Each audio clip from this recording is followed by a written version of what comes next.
Oi gente, graças a Deus, tudo bem? Mais uma noite aqui com vocês. Vamos começar nosso bate-papo, nossa conversa. Já são 22 horas e é um prazer estar aqui com vocês. É um prazer enorme estar aqui com vocês. Como é de praxe, nós estamos falando sobre questões complicadas da Bíblia. E é sempre bom falar sobre a Bíblia. Eu me empolgo falando sobre a Bíblia porque ela de fato é muito rica e traz muitos conceitos, muitas coisas boas para nós. E nós devemos mergulhar nas Escrituras. Então é com muito prazer que eu estou aqui mais uma vez com vocês. Estou esperando a galera entrar aí na live. Fique à vontade para divulgar, para mandar link, para falar conosco. Fique à vontade em nome de Jesus. Outra coisa importante, se você tiver dúvidas, se você quiser fazer algum comentário, se você quiser curtir, fique à vontade, tá bom? Não sei se eu consigo responder todas as perguntas agora, né, de imediato, aqui no momento da live, mas vou estar olhando os comentários e vou, na medida do possível, respondendo as perguntas e, na medida do possível, vou falando com vocês. Outra coisa muito importante, eu quero agradecer em nome de Jesus aos irmãos que mandaram comentários na live anterior, né, fazendo sugestões de temas. Algumas pessoas falaram sobre a Trindade, a importância de falar da Trindade, a importância de falar sobre Cristo como Deus, e vários outros temas que foram sugeridos. Eu quero agradecer. E também, na medida do possível, nós vamos acrescentando esses temas aqui nas nossas lives de segunda-feira. Uma coisa importante, eu não estou aqui como alguém que sabe tudo e que quer colocar uma pedra sobre os assuntos falados. Não é essa a ideia. A ideia é que nós falarmos sobre assuntos e aprendermos juntos sobre esses assuntos. Então você tem toda a liberdade de discordar, de não concordar com o que eu estou dizendo, tá bom? Fique à vontade, tá? Se quiser também comentar, fique à vontade. Vamos orar agradecendo a Deus? Então, mais uma vez quero agradecer a presença de quem já está aí, já temos algumas pessoas. E vamos orar a Deus pedindo a Deus direcionamento. Amém? Pai querido, eu quero agradecer, Senhor Deus, pelo que o Senhor representa, pelo que o Senhor é e pelo que o Senhor faz. Quero te agradecer, Pai querido, em nome de Jesus, pela minha família, pela minha esposa, meus filhos, e quero te agradecer pela igreja, ó Pai, que me acolheu com muito carinho ali, a Igreja Batista Liberdade. Quero agradecer por cada pessoa que vai ter acesso a essa live. Quero agradecer, Senhor Deus, pela tua palavra e quero te pedir em nome de Jesus, esteja nos orientando e condicionando, Senhor Deus, a sua palavra, aquilo que o Senhor quer e a quem o Senhor deseja tocar. Pai querido, obrigado por essa oportunidade. Em nome de Jesus eu te agradeço. Amém. Irmãos, não estranhe, se porventura eu tossi em algum momento. Eu ainda estou com essa tosse que logo vai embora, em nome de Jesus também. Nós hoje vamos falar sobre aquelas pregações empolgantes, aquelas que mexem com o nosso coração e que muitas vezes o pastor ele prega batendo no púlpito e empolgadíssimo, né? E nós vamos falar um pouco sobre essas pregações que são importantes, são legais, mas que nós devemos tomar muito cuidado.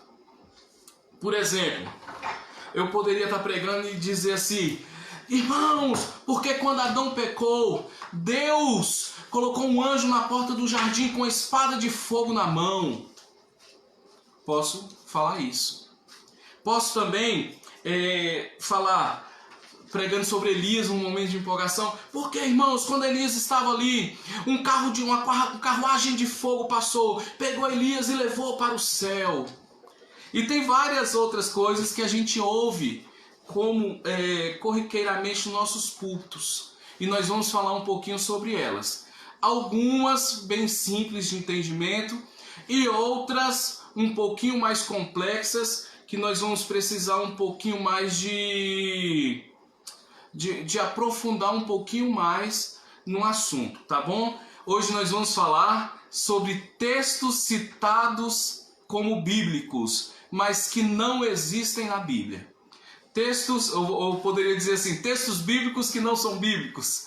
Textos que são citados nos nossos púlpitos, textos que são citados pelos nossos líderes, ou até mesmo por mim, ou por outros, mas que quando a gente vai fazer uma análise, a gente vai observar, não existem na Bíblia. Eu vou começar com um texto aqui muito conhecido, eu separei textos conhecidos, tá, irmãos?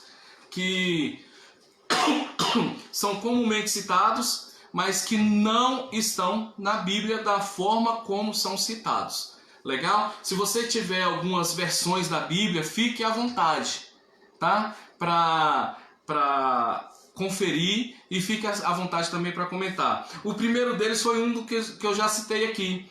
Depois de expulsar o homem do jardim, Deus colocou um anjo com uma espada de fogo na entrada do jardim. Quem já ouviu isso? Né? Eu particularmente já ouvi vários pregadores falando isso. Mas quando a gente olha o texto de Gênesis 3, 24, não é bem isso que está escrito ali. A Bíblia fala assim: e havendo lançado fora o homem, pôs ao oriente do jardim do Éden os querubins, e uma espada flamejante que se volvia, que se mexia por todos os lados, para guardar o caminho da árvore da vida. Primeira coisa, a espada não estava na porta de entrada do Éden ou na entrada do jardim. Outra coisa interessante é que o texto não traz a ideia de que um anjo estava segurando uma espada, mas que havia uma espada de fogo. Como ela se movia, a Bíblia não traz. Se ela flutuava, se ela voava, eu não sei. A Bíblia não traz. Mas o fato é que o texto não diz que havia um anjo com espada de fogo na porta do jardim, mas que Deus havia colocado uma espada de fogo, uma espada flamejante, para cuidar e guardar o caminho da árvore da vida. Amém? Então já esclarecemos um texto aí que é muito bacana, muito legal. Outro texto que é muito interessante, e que é muito citado, inclusive em muitas músicas, é um texto que diz o seguinte: Deus levou Elias para o céu em uma carruagem de fogo. Então a gente até imagina, né, irmãos? Aqueles cavalos de fogo, aquela carruagem de fogo, os anjos de fogo, e vai, passa e pega Elias e sai levando Elias para o céu na carruagem de fogo. Aleluia, irmãos! Mas a Bíblia não diz isso. A Bíblia não ensina que Elias foi levado para o céu numa carruagem de fogo. Quantos de vocês aqui, confessa o pecado, hein? Quantos de vocês já ouviram e quantos de vocês já citaram que Elias foi levado para o céu em uma carruagem de fogo? Eu já falei. Eu já falei isso. Eu já, inclusive, mencionei isso em pregações. E quando eu fui mergulhar no texto, quando eu fui olhar para o texto, eu pude perceber uma coisa muito interessante que você vai perceber agora. Observe, em 2 Reis, no capítulo 2, no versículo 11, diz assim: Elias e Eliseu estavam conversando, então Eliseu falou, Senhor, pediu para Elias dar a ele uma porção dobrada. Ele falou, se tu estiver caminhando comigo, porque tu está me pedindo uma coisa difícil, dura demais, mas se tu estiver caminhando comigo, e olha só o que aconteceu. E indo eles caminhando e conversando, eis que um carro de fogo com cavalos de fogo os separou um do outro. E Elias subiu ao céu num redemoinho.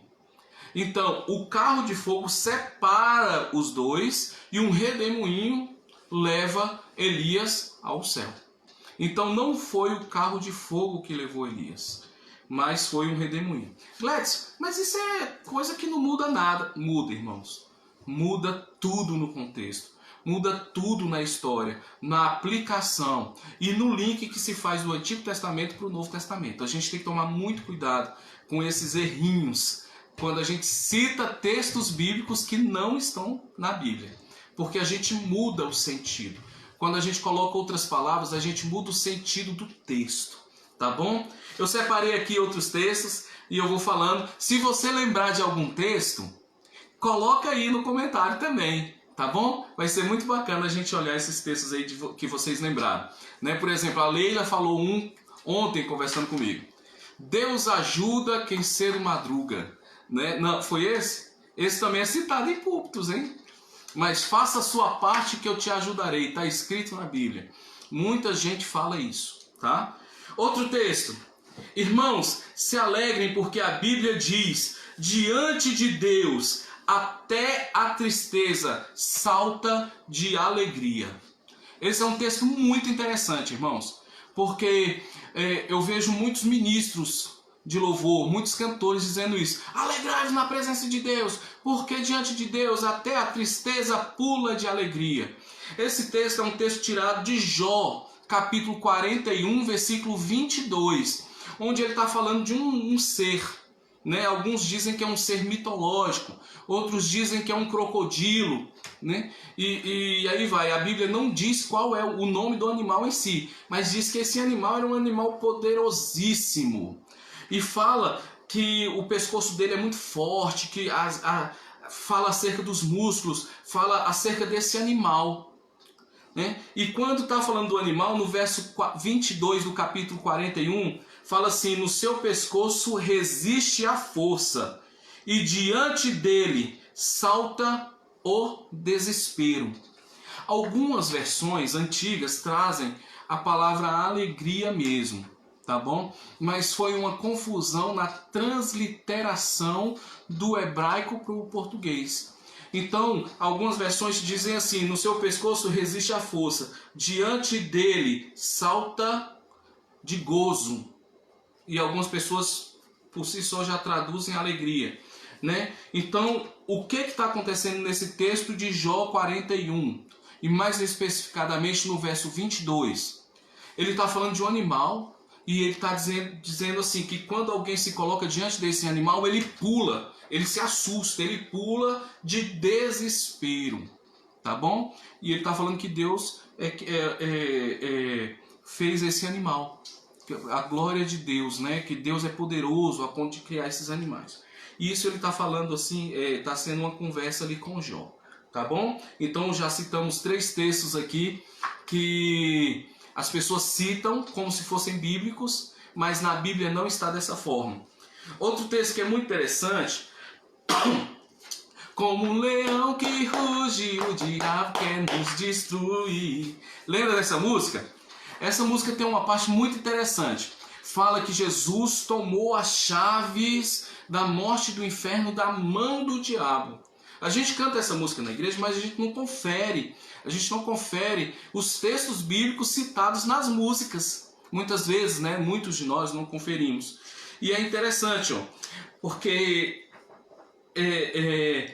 muita gente fala: irmãos, alegrai-vos porque nós devemos ir ao inferno saquear Satanás, porque as chaves da morte do inferno Jesus tomou quando morreu e foi ao inferno. Ele foi até o inferno e tomou as chaves da morte do inferno. Mas aonde na Bíblia diz que Jesus tomou as chaves das mãos de Satanás? Alguém já se perguntou isso? Observe, que coisa legal. Apocalipse 1, 17 e 18. Diz assim: quando o vi, caí aos seus pés como morto. Isso aqui é João, tá? Falando. Porém, ele pôs sobre mim a sua mão, dizendo: não temas, eu sou o primeiro e o último, aquele que vive. Estive morto, mas eis que estou vivo pelos séculos dos séculos, e tenho as chaves da morte e do inferno. Jesus está dizendo que ele vive, já esteve morto, e ele tem a chave da morte e do inferno. Mas não diz que ele tomou as chaves das mãos de Satanás. Não existe nenhum texto bíblico, irmãos, que faça pelo menos menção a algo desse tipo. Tá bom? Então, Jesus tomou as chaves do diabo. O que me causa estranheza é que às vezes as pessoas citam esse texto e pessoas gritam aleluia, glória a Deus, mas irmãos, isso é muito complicado, porque a gente está dizendo, a Bíblia é a palavra de Deus, e a gente está dizendo que a Bíblia diz coisa que ela não disse, e tem gente glorificando a Deus por alguém dizer que a Bíblia diz o que ela não diz. Isso é muito sério, tá bom? Então confira na tua Bíblia, reveja os textos e avalie, porque não há nenhum texto que diz que Jesus tomou a chave da morte e do inferno das mãos de Satanás. Mas o que a Bíblia diz é que ele tem essa chave, né? Dos séculos, e tenho as chaves da morte e do inferno. Apocalipse 1, 17 e 18. Amém, irmãos? Vamos continuar aqui? Imagine você num púlpito, na igreja, melhor dizendo. Oi? Eu estou muito rápido? A minha esposa aqui que está me acompanhando, ela disse que eu estou falando muito rápido. Mas é porque eu quero citar vários textos para vocês conferirem. Imagine aí, irmãos. Você está ouvindo aquela mensagem abençoada. E o pastor pregando, ele diz assim: irmãos, nessa madrugada nós faremos um relógio de oração. Porque de madrugada a fila é menor. De madrugada Deus ouve. Porque a Bíblia diz: eu amo os que me amam, e os que de madrugada me buscam, me acharão. Deus disse que quem o busca de madrugada vai achá-lo. Amém, irmãos? Irmãos, o texto citado aqui é Provérbios capítulo 8, versículo 17. E o texto citado aqui não está falando acerca de Deus. Se você pegar o capítulo 8 de Provérbios, você vai ler esse capítulo e você vai ver que é uma conversa meio que metafórica. O que é isso? A sabedoria falando. Então é como se a sabedoria estivesse falando acerca dela mesma. Observe Provérbios capítulo 8. E a própria sabedoria diz assim: eu amo os que me amam. E é interessante porque sabedoria vem de uma origem de filosofia, que é filosofia, que é amor ao conhecimento, né? Que traz o conceito de sabedoria também ali agregado. E quem busca sabedoria de madrugada, ou seja, aquele que busca o conhecimento, que até de madrugada se empenha em buscar essa sabedoria, esses acharão esse conhecimento. O próprio livro de Provérbios fala que é cansativo buscar sabedoria. É exaustivo. Por quê? Porque quem busca se dedica a isso.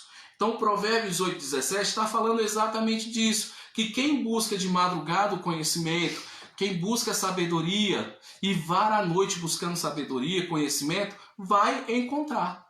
Tá bom? Então, a Bíblia aí não está se referindo àqueles que buscam a Deus de madrugada no monte, ou que buscam a Deus de madrugada orando, ou jejuando, ou qualquer coisa desse tipo.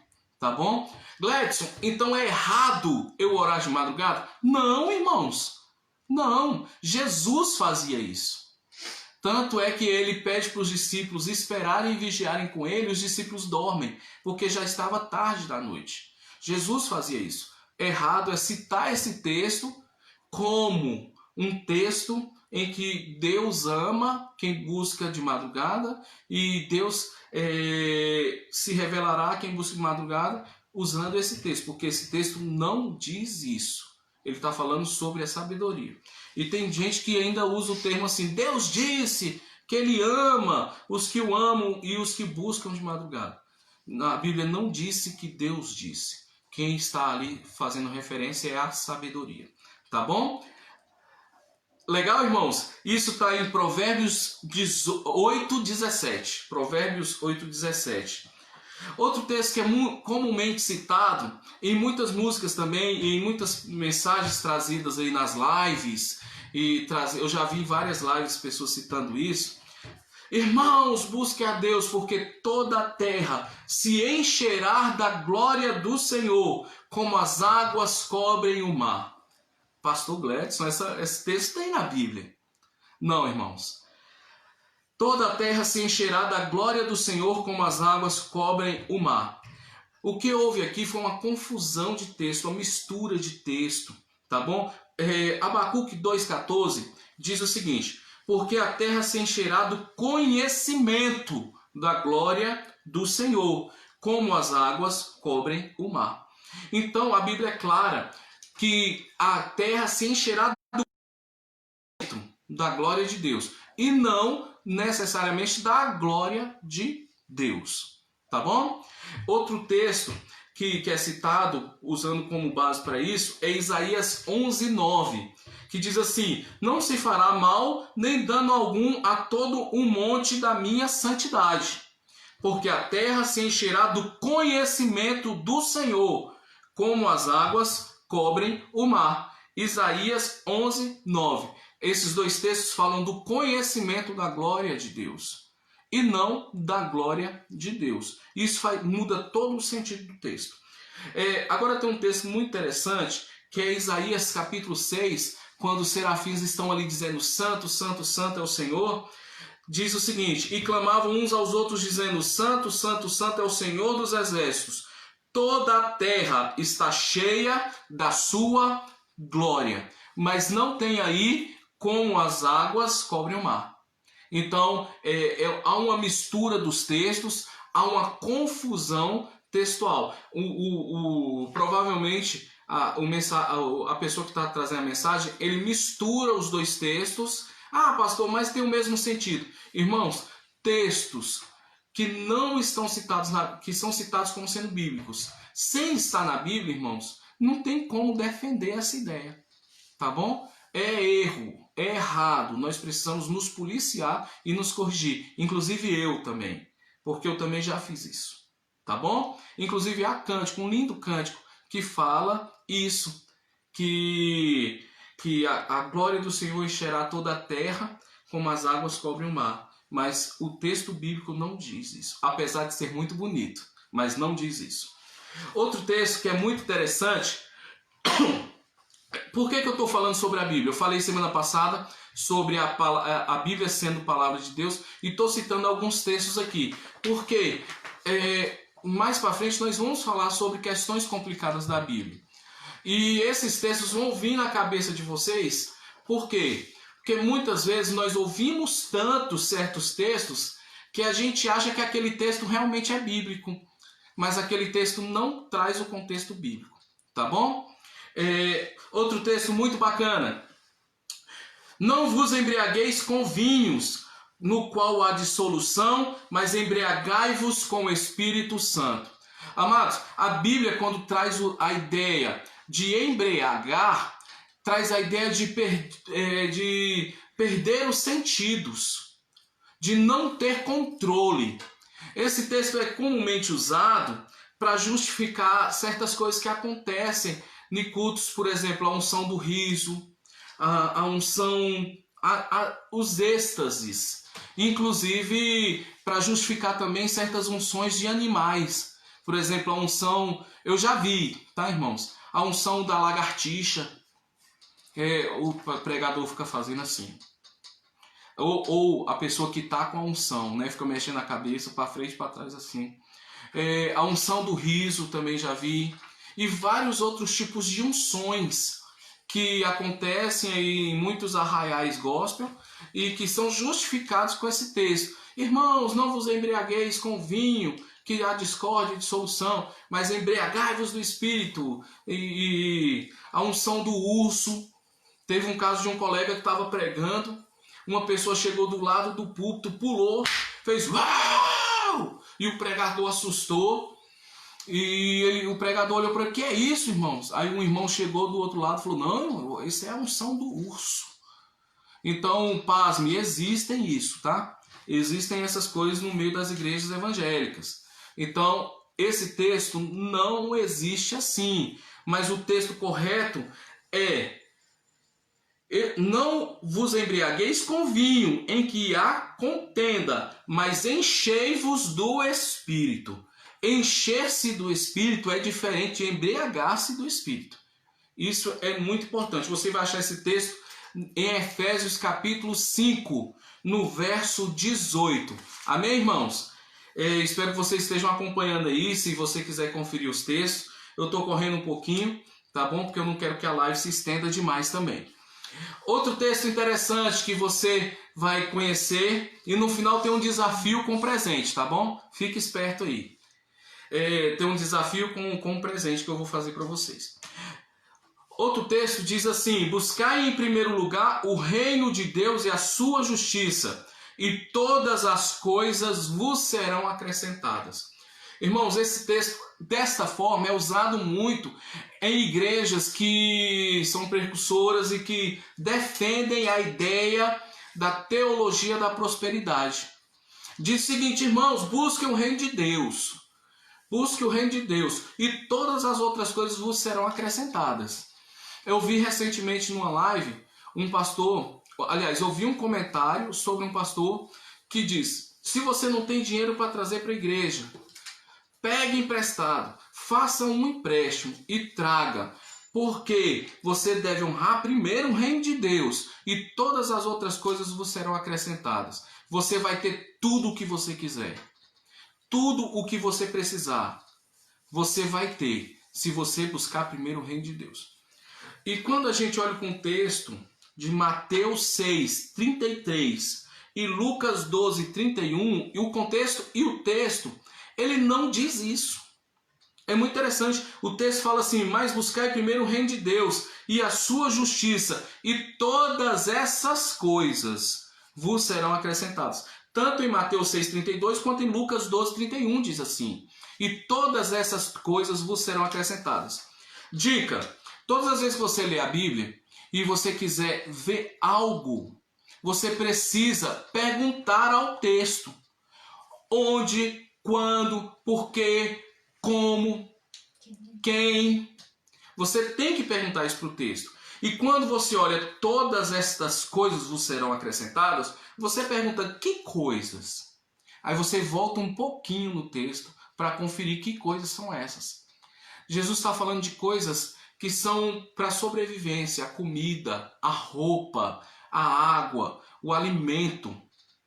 E ele está citando essa assim: buscai o reino de Deus. E estas coisas, todas estas coisas, foram coisas que ele citou antes, vos serão acrescentadas. Então, amados, viu como estas coisas, essa frasezinha, estas coisas, muda todo o sentido? Porque se eu digo todas as coisas, literalmente são todas as coisas. Mas, quando eu digo todas estas coisas, eu preciso olhar no próprio texto que coisas são essas.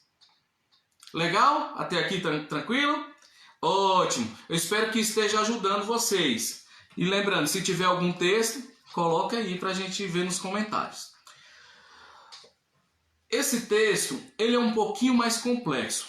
Eu deixei ele mais por último, por quê? Porque eu vou precisar me debruçar um pouquinho mais para explicar para vocês, tá bom? Esse texto, eu já vi muitos pastores, muitos teólogos e até professores de teologia falando isso. Diz assim: em verdade vos digo. Presta atenção. Irmãos, nós devemos nos policiar. A Bíblia diz: em verdade vos digo, o diabo vem para matar, roubar e destruir, mas eu vim para que tenhais vida, e vida em abundância. Primeiro, nós precisamos entender que houve uma confusão aqui no texto. Por quê? Ele misturou o texto de João 10:10 com João 10:1. Porque João 10:10 não diz o diabo, não diz em verdade vos digo. Mas isso está no início do capítulo de João. Outra coisa que é importante é que o texto, não existe na Bíblia um versículo que diz: o diabo vem senão para roubar, matar e destruir. Mas eu vim para que tenham vida e a tenham em abundância. Não existe nenhum texto na Bíblia que diz isso. Você deve estar com nó na cabeça. Mas o pastor Gladson, eu vejo esse texto na Bíblia. Eu já vi esse texto na Bíblia. Irmãos, nós ouvimos tanto esse texto que a gente até cita esse texto assim: o diabo vem, senão para roubar, matar e destruir. Eu vim para que tenham vida e vida em abundância. Mas você pode conferir na sua Bíblia.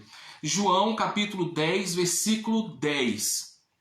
Lá não diz o ladrão, o diabo. Lá não diz o diabo. Lá diz: o ladrão não vem senão para roubar, matar e destruir. Mas eu vim para que tenham vida e a tenham em abundância. E há também uma questão muito interessante, porque você pode perguntar: quem?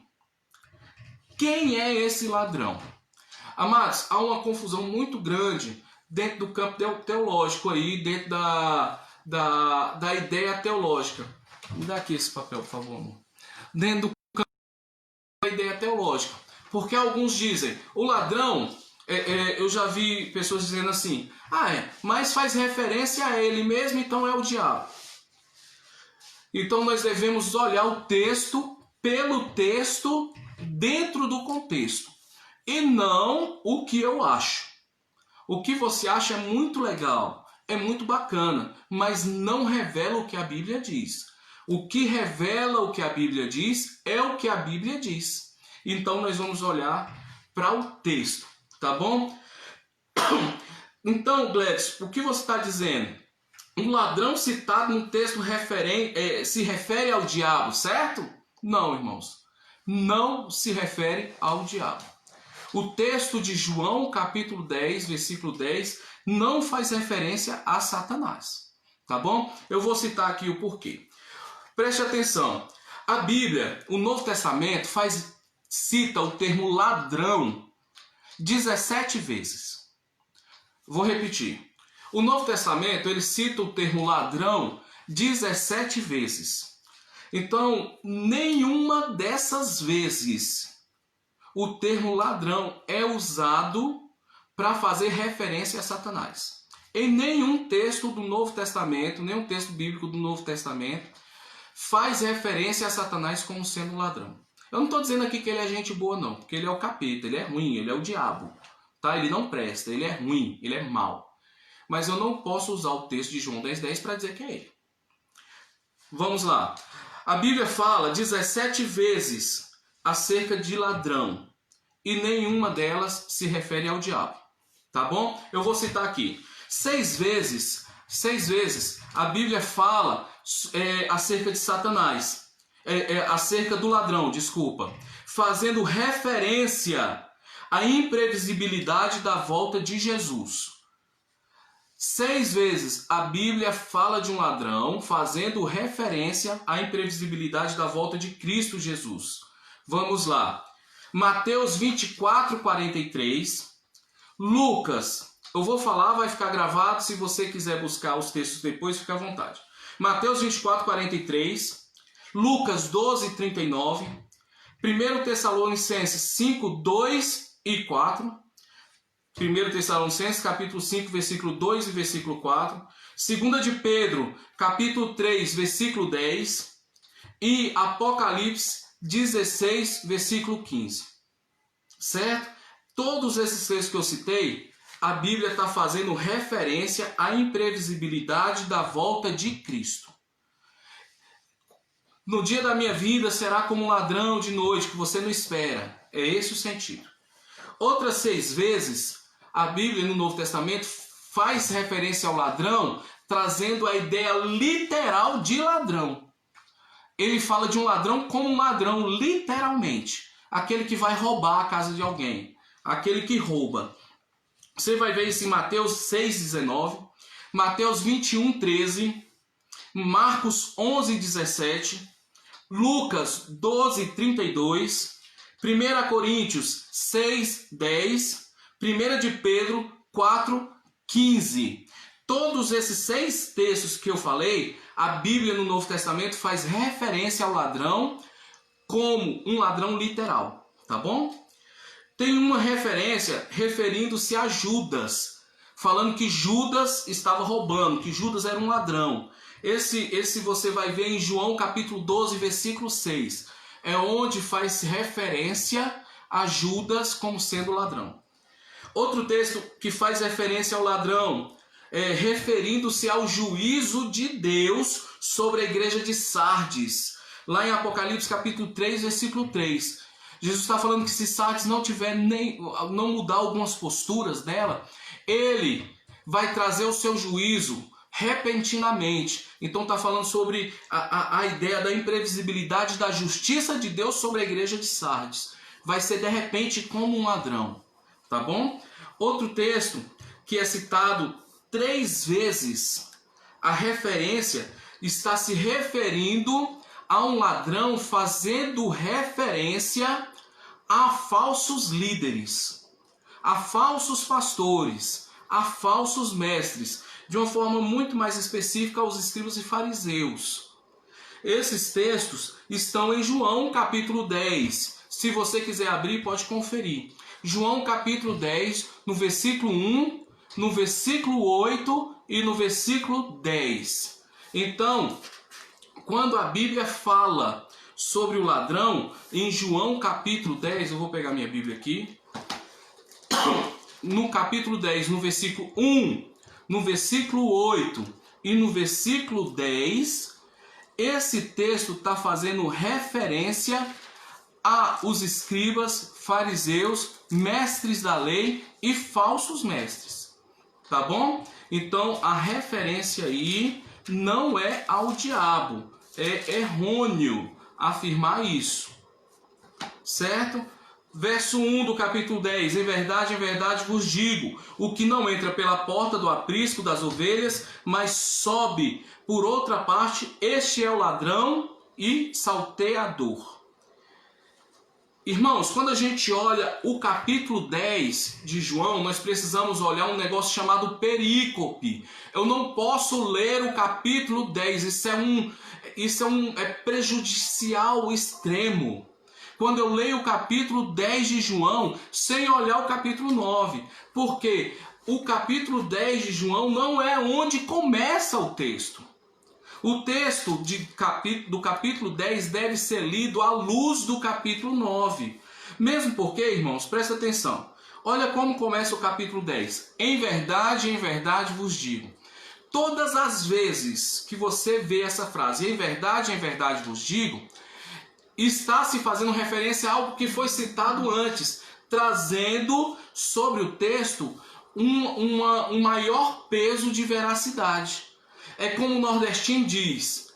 Ele fala assim, quando ele conta uma história, ele fala assim, rapaz, eu vou lhe contar uma verdade verdadeira. E ele reafirma aquilo que ele contou. É mais ou menos esse o sentido. Em verdade eu te digo. Observe o que aconteceu no capítulo 9. Jesus, ele curou um cego. Se você observar no capítulo 9, no versículo 1, está dizendo, caminhando Jesus viu um homem cego de nascença. E os seus discípulos perguntaram, mestre, esse é cego porque pecou ou por causa dos pecados dos pais dele? E Jesus fala, nem por causa dos pecados dele, nem dos pais deles, mas para mostrar que eu sou o Senhor. Ele cospe no chão, faz um lodo, esfrega nos olhos do cego e manda o cego ir se lavar. Né? E o cego vai, se lava e começa a enxergar.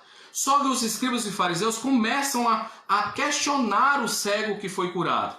Por que eles questionam o cego que foi curado? Por causa da religiosidade. Por causa do religiosismo deles. Observe no verso 14 do capítulo 9 de João. E era sábado, o dia em que Jesus fez o lodo e lhe abriu os olhos. Então eles questionaram, porque Jesus fez um lodo e curou o cego no sábado. E eles chamam o cego, se você observar no verso 18... não acreditaram os judeus que era o cego que agora via, enquanto não lhe chamaram os pais. E quando chamaram os pais, interrogaram, esse é o vosso filho, em que dizeis que nasceu cego? Como, pois, ver agora? Então os pais responderam: sabemos que este é o nosso filho e que nasceu cego, mas não sabemos como vê agora, ou quem lhe abriu os olhos. Também não sabemos. Perguntai a ele, idade ele tem, e falará por si mesmo. Os pais dele ficou com medo do que aconteceria com eles. E eles falaram: vai procurar ele tem idade para responder por si só. Quando os escribas e os fariseus questionam o cego, eles falam assim: eu não sei quem é, eu não sei quem me curou. Eu sei de uma coisa, eu era cego e agora vejo. Então os escribas e os fariseus, eles agora começam a questionar. Olha só, então afirmou ele, Jesus se encontra com o cego e se revela ao cego. No verso 40 do capítulo 9, diz assim: alguns dentre os fariseus que estavam perto dele perguntaram-lhe: acaso também nós somos cegos? Por que eles perguntaram isso? Porque Jesus falou no verso 39: eu vim a este mundo para juízo, a fim de que os que não veem, vejam, e os que veem se tornem cegos. Jesus falando isso, eu vim trazer vista a quem não via, e vim deixar cego quem acha que vê. Quando os escribas e os fariseus ouviram isso, eles perguntaram: acaso também somos cegos? No verso 41, Jesus dá uma resposta extraordinária. Ele diz assim: se fosseis cegos, não teríeis pecado algum, mas porque agora dizeis, nós vemos, subsiste o vosso pecado. Ele está dizendo o seguinte: vocês estão dizendo que enxergam, então vocês é que são cegos. Vocês é que são cegos. Em verdade, eu vos digo. Ele estava se referindo aos fariseus, a esses que estavam questionando a Jesus, que traz vista aos cegos e que coloca cegueira nos olhos daqueles que se acham bons e que acham que veem. Ele diz: em verdade vos digo, eu sou o bom pastor, né? Eu sou a porta no aprisco das ovelhas. E ele começa a falar que ele é o pastor, que ele é a porta. Observe aqui: em verdade vos digo, o que não entra pela porta do aprisco das ovelhas, mas sobe por outra parte, este é ladrão e salteador. E ele começa a falar sobre a característica das ovelhas e do pastor, que fala e as ovelhas ouvem a sua voz. Pastor Gledson, mas eu continuo achando, mesmo dentro do contexto, mesmo o Senhor mostrando tudo isso, eu continuo achando que o diabo aí é o ladrão. Observe no verso 8. Todos, preste atenção, irmãos, todos quantos vieram antes de mim são ladrões e salteadores. O verso 8 já está dizendo que todos os que vieram antes de Jesus são ladrões e salteadores. No verso 10, ele está fazendo referência exatamente aos mesmos ladrões do capítulo 8. Ele está dizendo: aqueles que vieram antes de mim são ladrões e salteadores. Verso 9: eu sou a porta, se alguém entrar por mim será salvo, entrará e sairá e achará pastagem. O ladrão, ele vem somente para roubar, matar e destruir. Ele vem senão para matar, roubar e destruir. Observe que no verso 8, ladrões também está no plural. Então, se o verso 10 faz referência ao verso 8, então não poderia ser o diabo. Teria que ser os diabos. E não existem os diabos. Existe um só, que é o diabo. Então, o próprio texto, irmãos, o próprio contexto já traz a revelação do que o texto está dizendo. O texto aqui não faz referência ao diabo, mas faz referência aos falsos mestres, ao farisaísmo, a ideia farisaica de ser dono do cego. O que os fariseus fizeram foi expulsar o cego do templo. Então, a ideia aqui é que o ladrão é aquele que rouba, que destrói, que mata. Mas ele mata pelo quê? Ele mata pela postura que ele tem diante das ovelhas. ele mata diante do saquear da lã das ovelhas, do expulsar o pobre do cego do templo. Gledson, eu nunca ouvi falar do que você está falando. Eu nunca ouvi alguém falar sobre isso. Ótimo. Eu separei aqui alguns comentaristas bíblicos, tá bom? E muitos deles talvez vocês conheçam. Porque eu fui atrás de comentaristas bíblicos que usem o termo de João 10:10 como sendo o diabo. E pasme, irmãos, eu não achei. Não achei nenhum. Eu não sei falar inglês, talvez a pronúncia saia errado, tá? Então releve. Mas eu vou ler aqui, ó. Mayon Pirman revela, ele no comentário dele fala que o ladrão aí é o falso pastor, o falso mestre, o fariseu. Ben Riberton, ele também fala isso. Daniel Harrington fala isso. Irmãos, tem um teólogo que eu acho fantástico. Ele é um doutor especialista em Novo Testamento, que é o D.A. Carson. Eu leio vários livros dele porque eles são inspiradores, são lindos, são maravilhosos, são extremamente profundos. Muitos dos irmãos que estão ouvindo aqui conhecem. O D.A. Carson, ele fala que o pastor, o ladrão ali, só pode fazer referência ao falso mestre, ao fariseu. F.F. Bruce também fala isso. F. David também fala isso. Harrison Ford também fala isso. John Philip fala isso. Leon Morris fala isso. Raymond Brown fala isso. Um dos mais conhecidos no Brasil, que é o Charles Chaplin, né, que é aqueles comentários bíblicos bem grandes, extensos aí, que são azuis ou cinzas, né? O Chaplin também fala isso. William Hendrickson, ou seja, comentaristas batistas, comentaristas pentecostais, comentaristas reformados. Eu não achei, irmãos, nenhum comentarista. Coloca aí se você conhecer algum, né, que aí é para eu conhecer também, mas que tragam uma ideia de que o ladrão de João 10:10 seja o diabo. Por que que a gente cita isso? Porque a gente ouviu isso muito na nossa infância, porque a gente ouviu demais sobre isso. Então a gente cita, a gente até, quando eu falei aqui, provavelmente na sua cabeça falou, mas lá a Bíblia diz que o diabo veio se não roubar, matar e destruir. Mas é por causa que a gente ouve tanto isso, irmãos, que a gente internaliza isso como sendo uma verdade. E eu desafio os irmãos a olhar para esse texto, desprovendo-se dos conceitos próprios. Pegue o texto e observe em nome de Jesus o texto pelo texto, tá bom? Confere, olha, analisa. Aí se você discordar do que eu estou falando, tudo bem, não tem problema também, tá bom? Eu quero fazer um desafio. Você já ouviu muita gente falando que, irmãos, o diabo usa a música para destruir vidas. Eu não estou dizendo que isso é mentira. O diabo, ele é especialista na arte da música. A equipe de louvor da igreja, ela sofre maior represária. Por quê? Porque o diabo sabe do poder da música, porque foi ele quem criou a música. A música foi criada, a música foi criada no céu, né?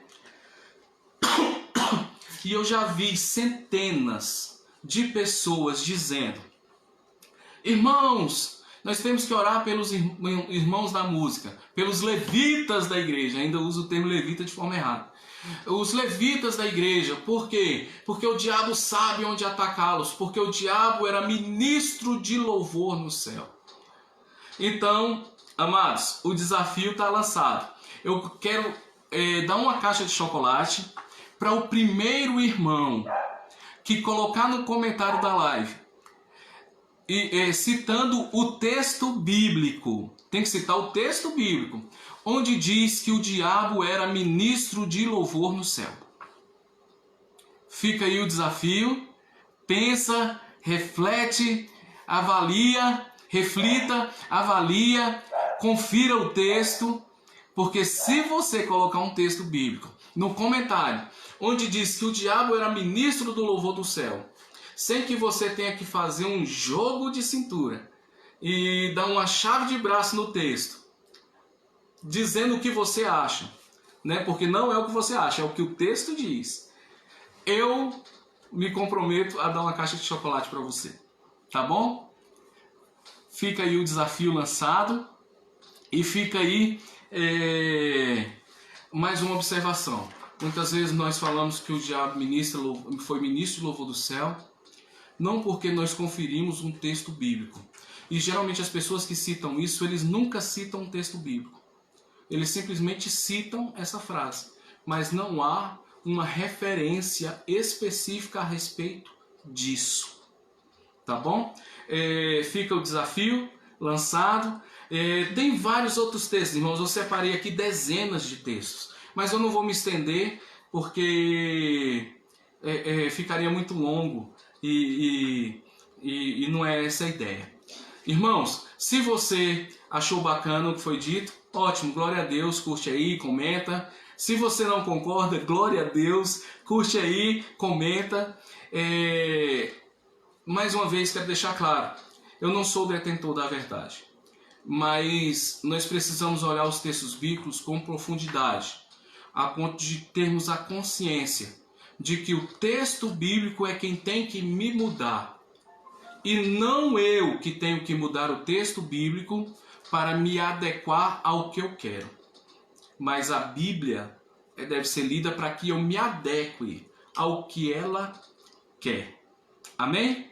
Que Deus abençoe vocês. Nós vamos orar mais uma vez, mas antes eu quero ver se tem algum comentário ali. Minha esposa vai falar. Tem alguém discordando, alguém concordando, que é muito bacana. Irmãos, discordar não é pecado, tá? Pode discordar à vontade. Oi?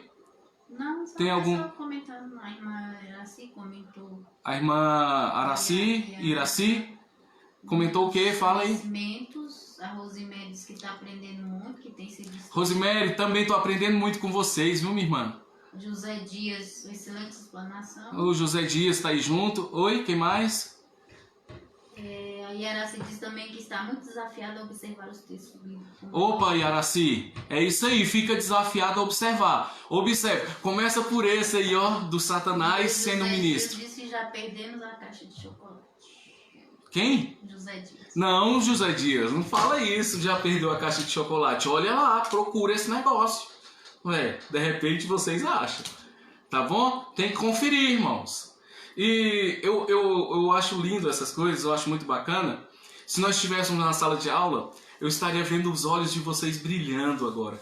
Porque muitas coisas que nós ouvimos, passamos a vida toda ouvindo, irmãos, muitas coisas, nós não nos sentimos desafiados a conferir no que a Bíblia diz. Sejamos crentes bereanos, sabe? Aqueles crentes que quando Paulo, irmãos, o apóstolo Paulo pregava, eles conferiam tudo o que ele dizia. Então, eles conferiam tudo o que eles diziam. E é muito interessante. Eu me retratei no grupo da EBD com a aula que eu dei. E eu achei o máximo a postura do irmão que me corrigiu. Fantástico. Eu falei o seguinte: aí o filho pródigo mais velho, aquele filho lá da parábola do filho pródigo mais velho, ele saiu chateado com o pai e não quis conversa. Aí um irmão me mandou uma mensagem, falou: pastor, mas a Bíblia não diz que ele saiu chateado. Eu falei: eita, é mesmo, a Bíblia não diz. A Bíblia encerra o assunto ali, não fala mais nada sobre ele. Aí eu mandei uma mensagem para o grupo pedindo desculpa, irmãos, porque eu citei uma coisa que eu imaginei e não que está na Bíblia.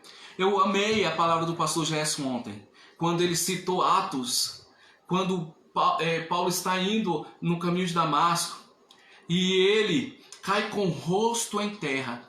Aí ele fala assim: eu não vou falar que era do cavalo porque aqui não faz referência. E é isso mesmo, irmãos, a Bíblia não faz referência. Quando o pregador diz: e Paulo caiu do cavalo com o rosto em terra, esse versículo não existe na Bíblia. É mais um achismo. É mais algo que a pessoa deduziu, tá bom? Então, eu achei o máximo quando isso foi citado no culto ontem. Não, a Bíblia não diz isso, então não posso dizer. E nós temos que nos policiar. Que Deus abençoe vocês, que Ele ministre graça sobre a vida de vocês, que Ele abra os olhos dos irmãos para a palavra de Deus, que quando os pastores da Igreja Batista Liberdade, quando alguém for fazer uma live ou for pregar na igreja, que eles tenham a consciência, que nós tenhamos a consciência de que devemos nos esmerar, de que devemos gastar horas diante da Bíblia e diante do nosso sermão, para que a gente não diga o que a Bíblia não diz, né? E isso é muito interessante, muito interessante, porque assim nós nos aprofundaremos mais. A Bíblia fala que tem certas coisas que é dado para crianças na fé, que é o leite, né, maternal. E Paulo fala muitas coisas, eu nem falo com vocês, porque vocês ainda não têm maturidade. Mas a palavra de aprofundamento, a palavra de Cristo, de forma aprofundada, ela serve para ajudar o crente a discernir o bem e o mal. Então, irmãos, por que muitas igrejas aceitam o mal dentro delas? Porque não tem profundidade bíblica para discernir o que é bom, o bem, melhor dizendo, e o mal. Então que Deus abençoe vocês, que Ele abra os olhinhos de vocês, que Ele ministre graça sobre as nossas vidas e que Ele ministre muitas bênçãos sobre a vida de vocês. Quero encerrar aqui agradecendo pelos irmãos que entraram em contato comigo, que oraram por mim, que demonstraram dedicação em me amar. E sei que isso é difícil pra caramba, eu sei disso. Mas os irmãos me trataram com muito respeito, com muito carinho, com muito amor nesse período que eu estive com o convite. A minha família foi assim tratada com muito carinho. Quero agradecer aqui o pastor Joaquim da Ordem dos Pastores, que me ligou várias vezes. Quero deixar isso registrado aqui aos pastores da Igreja Batista Liberdade.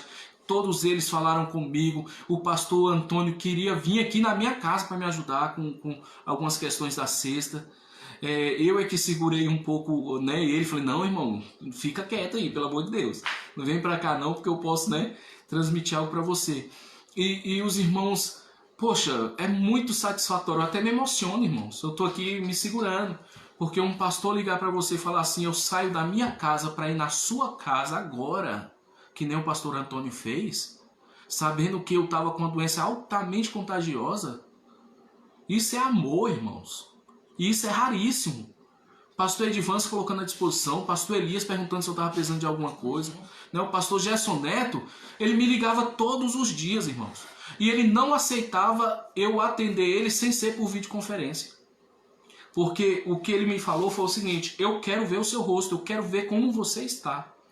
E ele ligava para mim todos os dias, e teve dias que ele ligou 2 vezes. Teve um dia que ele me ligou 3 vezes por videoconferência para ver como é que eu estava, se eu estava precisando de algo. Amados, isso é maravilhoso. Isso é se sentir amado. A irmã Lídia, a irmã Ena, aliás, eu não vou nem citar mais nome, porque eu vou ser injusto aqui e vou deixar um bocado de gente fora. Porque muita gente da igreja estava me ligando, mandando mensagem, se oferecendo, né, para vir aqui na minha casa para ajudar no que fosse necessário. E isso se chama igreja. Isso se chama povo de Deus. Muito obrigado, irmãos. Que Deus retribua a vocês 50.000 vezes mais esse carinho. Que Deus abençoe a vida de vocês. Eu estou aqui como servo de vocês. Estou aqui para servir vocês. Que Deus abençoe em nome de Jesus. Ministre graça em nome de Jesus. Pai querido, eu quero te agradecer, Senhor. Porque o Senhor é um Deus maravilhoso. O Senhor é um Deus bondoso, justo e verdadeiro. O Senhor é um Deus que sonda os nossos corações. Obrigado pela tua palavra. Porque a tua palavra é maravilhosa. Ela é linda. Mas ela tem a quem puxar. Porque o Senhor é um Deus lindo e maravilhoso. O Senhor é um Deus majestoso, bondoso. O Senhor é um Deus que olha para um miserável com um olhar de compaixão. O Senhor é um Deus que toca nos nossos corações. Porque sem o seu toque nós nem sequer olharíamos para o que é bom. Porque o nosso coração é perverso e mau. Pai querido, afoguei os nossos corações pela tua palavra. Ministra no nosso coração o desejo de buscar a tua palavra. Em nome de Jesus, eu te agradeço por tudo. Em nome de Jesus. Amém. Deus abençoe você. Deus ministre graça sobre sua vida. Tchau, tchau e até a próxima. Em nome de Jesus.